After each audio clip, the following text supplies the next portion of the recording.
Ketemu lagi bersama saya di channel Kebanggaan Rakyat Indonesia. Di mana lagi kalau bukan di Project Studio. Oke, sebelum lanjut, saya kasih waktu 5 detik untuk kalian subscribe channel ini supaya tidak ketinggalan kalau saya kedepannya upload video baru. Oke, saya hitung sampai 5. 1, 2, 3, 4, 5. Oke, lanjut. Kalau kalian pebisnis atau kalian yang baru mau memulai bisnis, usaha lah gitu ya, itu artinya kalian sedang nonton video yang tepat. Oke, jadi tetap stay dan tonton sampai habis video ini ya. Di video kali ini saya akan membahas apa dampak dari pandemi selama ini. Jadi dampaknya terhadap perilaku konsumen ya. Nanti dengan harapan kita bisa tetap survive gitu loh. Jadi bisnisnya tetap bertahan. Kalau kita yang baru mau mulai bisnis tahu mau bisnis apa, caranya seperti apa. Jadi jangan di saat pandemi sekarang ini langsung gitu. Jadi pakai ilmu lama itu udah nggak berlaku gitu loh. Pandemi ini benar-benar merubah perilaku konsumen.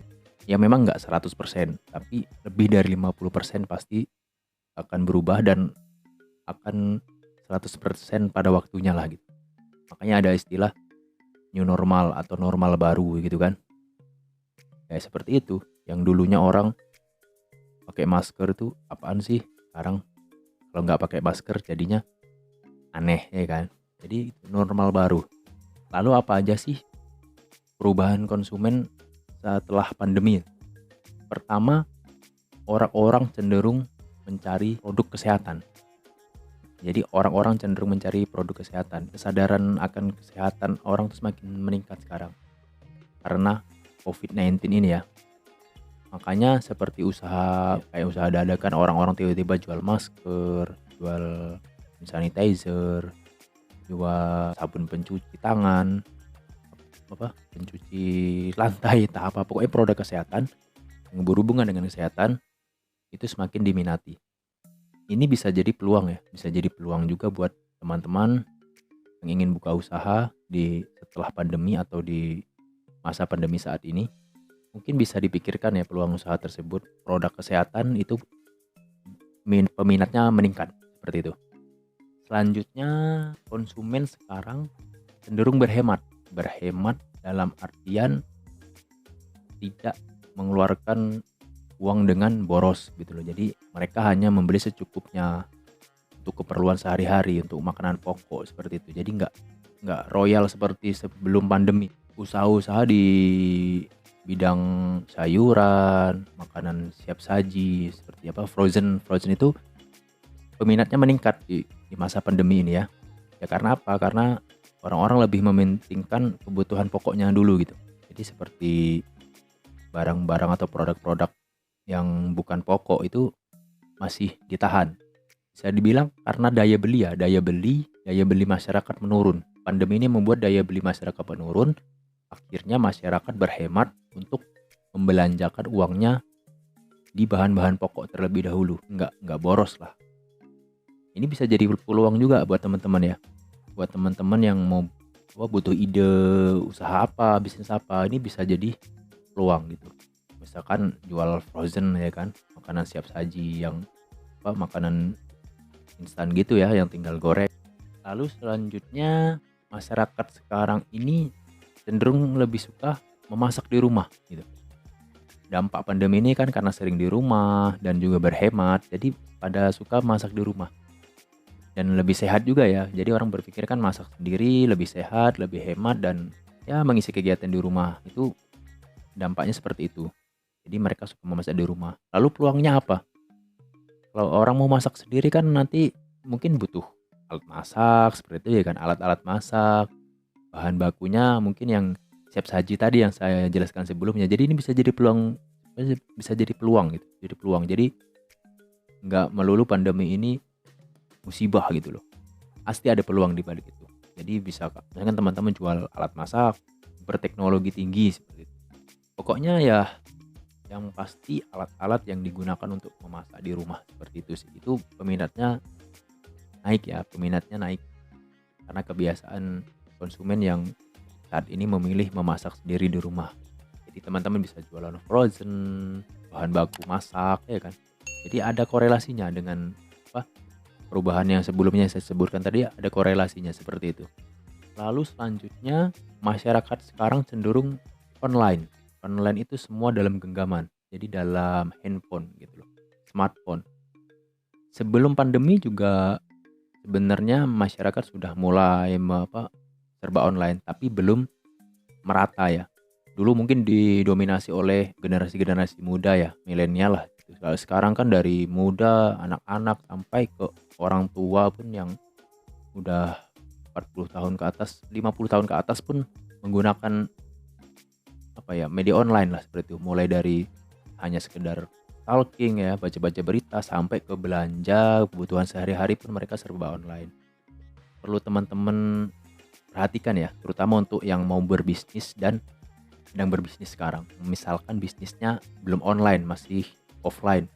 Coba mulai berpikir untuk go online. Seperti itu. Gimana caranya antara teman-teman dan konsumen itu bisa berkomunikasi secara online. Jadi bukan transaksi seperti itu. Jadi misalkan biasanya konsumen datang ke tempat teman-teman membeli produk seperti itu ya. Bisa nanti teman-teman sediakan toko online. Konsumen itu belanja di situ, nanti teman-teman antarkan, bisa pakai kurir, pakai teman sendiri yang nganterin seperti itu. Jadi serba online. Nah, itu perilaku serba online itu meningkat sekarang. Itu perlu diperhatikan, itu sangat penting ya. Mungkin ke depannya kalau menurut saya bisnis yang akan bertahan tuh ya bisnis online. Ya mungkin itu dampak dari social distancing ya.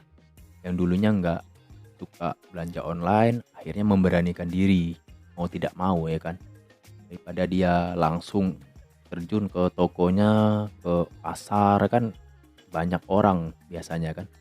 Banyak orang takut ya, social distancing namanya kan. Akhirnya dia memberanikan diri untuk belanja online misalnya. Belanja online ini nggak harus di toko online ya. Nggak harus bukan hanya sekedar marketplace seperti yang kayak Tokopedia, Shopee dan lain-lain, Bukalapak dan lain-lain, bukan. Bisa aja di Facebook, di grup. Jadi ada kategorinya masing-masing gitu. Ada kategori yang penting online gitu. Semua dalam genggaman seperti itu. Luas banget. Pengertian online ini luas gitu. Jadi buat teman-teman yang sekarang belum online, go online, masih jualan offline, mulai belajar. Kita belajar gimana caranya menawarkan produknya di online. Selanjutnya mungkin perilaku pembayaran ya. Kalau pembayaran sekarang orang cenderung menyukai pembayaran non tunai ya, cashless gitu, non tunai. Kalau kita pakai GoPay atau pakai OVO dan lain-lain, banyak sih ya, banyak. Kalau saya sendiri sering pakai GoPay sih ya, GoPay dan OVO. Tapi GoPay yang sering saya pakai. Ya ini karena pandemi ini jadi meningkat gitu loh, meningkat. Karena ada himbauan juga kan, himbauan dari WHO yang bilang kalau penyebaran COVID ini dari uang kertas. Jadi masyarakat panik takut ya kan. Yang kesadaran akan kesehatannya meningkat, akhirnya beralih ke pembayaran non tunai gitu. Jadi perlahan orang-orang sudah mulai terbiasa dengan pembayaran non tunai. Nah, untuk teman-teman yang bisnisnya saat ini belum memanfaatkan fitur pembayaran ini, mulailah kita mulai misalkan terima pembayaran via GoPay misal seperti itu dan lain-lain. Itu mulai kita perhatikan juga ya. Mungkin itu sih sekilas tentang perubahan perilaku masyarakat secara umum, konsumen lah secara umumnya seperti itu. Semoga dari penjelasan saya ini teman-teman bisa menyimpulkan, bisa mengambil rencana kedepannya mau seperti apa bisnis teman-teman, atau ada yang mau mulai bisnis, mau seperti apa bisnis yang mau dibangun gitu. Jadi nggak lagi sekarang mau bisnis jualan baju, cari tempat sewa kios langsung jualan, nggak sesederhana itu. Jadi teman-teman juga harus pikirkan perilaku masyarakat sekarang sudah berubah, yang disebut new normal gitu loh. Orang-orang yang dulunya nggak peduli dengan kesehatan sekarang mulai sadar pentingnya kesehatan.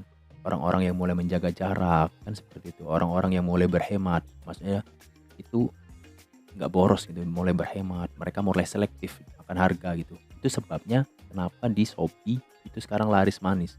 Itu satu sebabnya, orang-orang cenderung mencari barang murah karena daya beli kan menurun, pasti menurun ya, daya beli menurun dan orang-orang selektif. Akhirnya barang-barang Shopee yang murah itu laku. Padahal mereka mungkin tidak tahu ya kalau barang-barang tersebut itu bukan barang Indonesia. Kita tahu.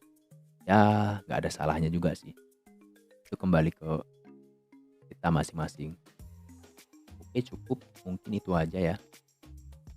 Yang jelas tetap jaga kesehatan teman-teman, tetap semangat. Mungkin ada yang bisnisnya minus ya, minus dalam artian omsetnya menurun drastis atau bahkan yang minus. Tetap sabar, semangat, dan jangan menyerah. Improvisasi model bisnisnya. Jadi ikutin perkembangan zaman. Jadi jangan idealis banget gitu. Harus fleksibel. Sekarang udah misalkan serba online. Mau nggak mau teman-teman mengikuti gitu, mengikuti produknya dibagusin, misalnya packagingnya dibagusin, layanannya ditambah seperti itu kan. Yang biasanya hanya melayani pembelian di toko, sekarang ada layanan antar gitu. Jadi konsumen hanya di rumah, pemesan dari rumah kita antarkan. Jadi seperti itu, harus kreatif di segala bidang, mau di produknya, pelayanannya, pembayarannya, semua sektor harus kita perhatikan. Oke, tetap semangat dan jaga kesehatan. Sampai ketemu di video selanjutnya. Ikuti terus channel Project Studio. Jangan lupa subscribe ya.